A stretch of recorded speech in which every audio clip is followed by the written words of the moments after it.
President Biden has pardoned his son Hunter even after explicitly saying he would not do so. Will you accept the jury's outcome, their verdict, no matter what it is? Yes.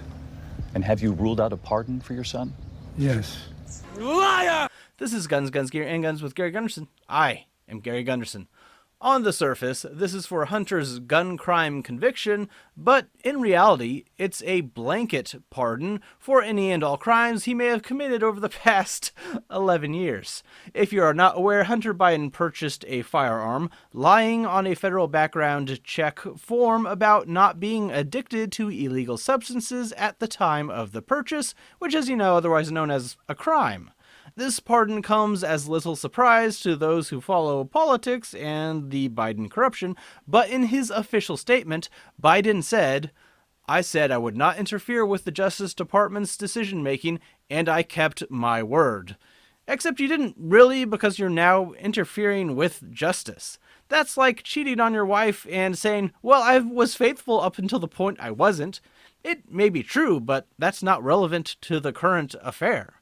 He continued, "Without aggravating factors like use in a crime, multiple purchases, or buying a weapon as a straw purchaser, people are almost never brought to trial on felony charges solely for how they filled out a gun form." I will fully acknowledge that is not the most common charge, but guess what? It's still a crime. Most people don't document their felonies via memoirs and videos while it's still within the prosecutable statute of limitations. Most felons aren't that dumb. It's usually something that is harder to prove. He is the smartest man I know. I mean, in pure intellectual capacity.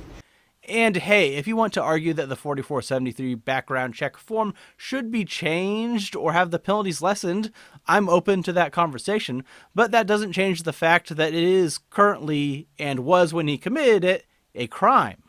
And also note, Biden said almost never brought to trial, which also means it has been brought to trial, and people have been prosecuted and jailed for lying on a 4473 for this same charge, but F them, I guess.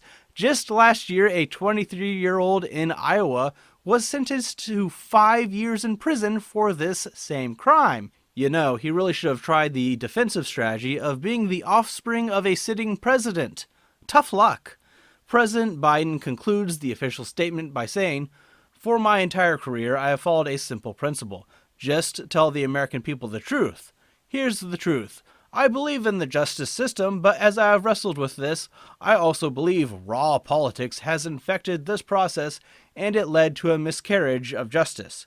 I hope Americans will understand why a father and president would come to this decision." So he believes in the justice system, but he doesn't because it can't be trusted, and he hopes the American people understand why a father who believes in justice and promised not to interfere would break that promise and interfere. Okay, pardon your son. Fine.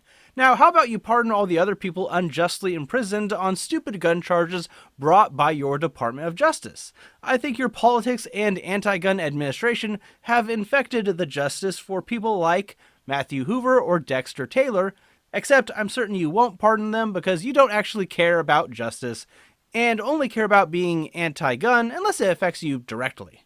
But that's all for today. What do you think of the pardon? Let me know in the comments below. Be sure to support the channel by joining my Patreon, liking the video, sharing it with others, and subscribing to the channel. Thanks for watching.